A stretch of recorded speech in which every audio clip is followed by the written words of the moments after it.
La dernière fois que ma mère est morte, vous ne devriez pas être là, si défaite de ce que vous fûtes dans l'inconscience des chairs. Vous ne devriez pas être là, dans ces ristournes de la vie. Vous ne devriez pas.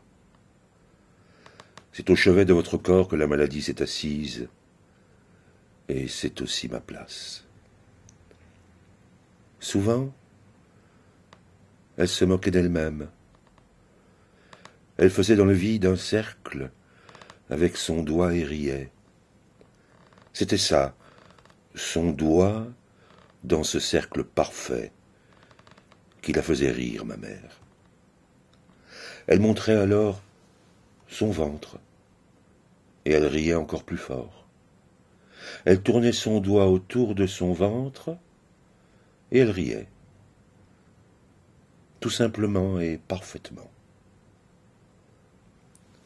Je ne savais pas ce qui la faisait rire, mais je trouvais drôle son doigt dans l'air à tourner.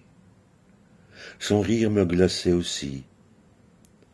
Je savais que le nœud était là, au centre. Et je savais que l'âge rendait la forme possible, que la vieillesse de ma mère, qui semblait si jeune et si vieille à la fois, si profondément vieille, d'une vieillesse qui lui tombait dans les talons, dans les caveaux de ses parents, qui descendait encore plus profond, dans le flou de ses croyances. La vie est passée comme une flèche.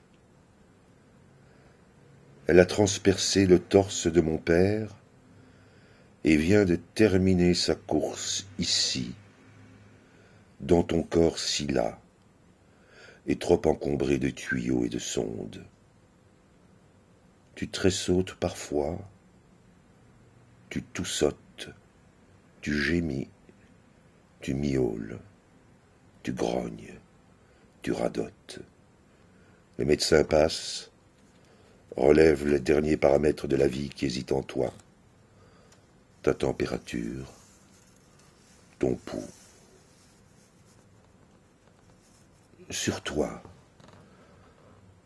un frisson de feu vague jusqu'au cercle du sang, puis vient la saison éteinte du poème. De tous les poèmes que j'écrirai encore, en pensant à toi et en me préparant à aller allonger dans tes traces. Rien ne subsiste de ta robe ancienne que l'entrelac des tissus et des mots, et nous étions de féroces adversaires. Le temps est arrivé, la barque qui te portait se défait de toutes parts, et la seule cargaison que tu vas déposer est la vie qui t'a tenu ici, pendant quelques instants, que je partage encore. Le tutoiement n'a plus de raison d'être. Je vais vous voyer et vous rendre à cette dignité du nom de mère que j'ai tant et tant combattu. Ma mère, vous qui m'avez délié de mon premier souffle dans l'effondrement de l'âge primitif, cerclé du premier chahut de mes cris et lamentations, ma mère, qui m'avait appris le langage des hommes, des barbares et des animaux de proie, ma mère, aux bisons déjà morts, foudroyés dans leur dernière charge, vos beaux bisons sanglants et chauds, ma mère, je coule, entraîné dans le gouffre terrible où je vais repasser une dernière fois. Je suis un des guerriers qui vous pleureront un jour en se frappant le tambour de la poitrine. Ma mère, vous voilà dans le deuil aujourd'hui du héros que vous rêviez pour fils.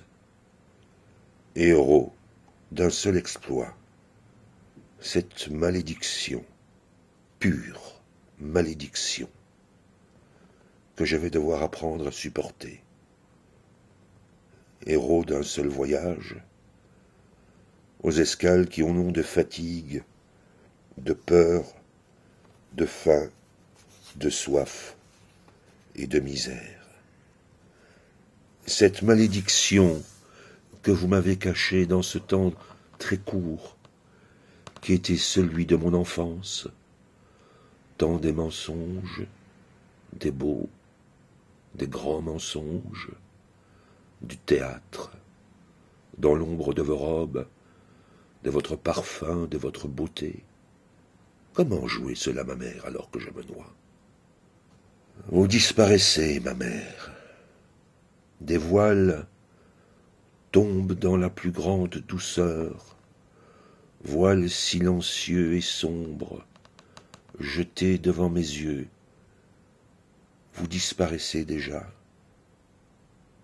Et votre fils, poussant la tête, les épaules, le corps et les jambes, dans le flot de ses humeurs fumantes, votre fils s'est mis à crier. Enfin. La vie avait pris possession entièrement de lui. Il avait subi la première invasion, la plus terrible, la plus définitive, la plus effroyable, qui est celle de chasser cette eau primordiale des poumons, qui se sont déployés comme une voile sous le vent, et d'apprendre peu à peu à parler, pour remplir de l'effusion des mots le vide que vous avez creusé en lui, votre fils condamné. Cet ancien marin qui rêve chaque nuit de retourner dans la première barque. Je suis le dernier qui vous parle. Vous mourrez dans l'écume, les frémissements, les secousses et le grand blanc. Enfin.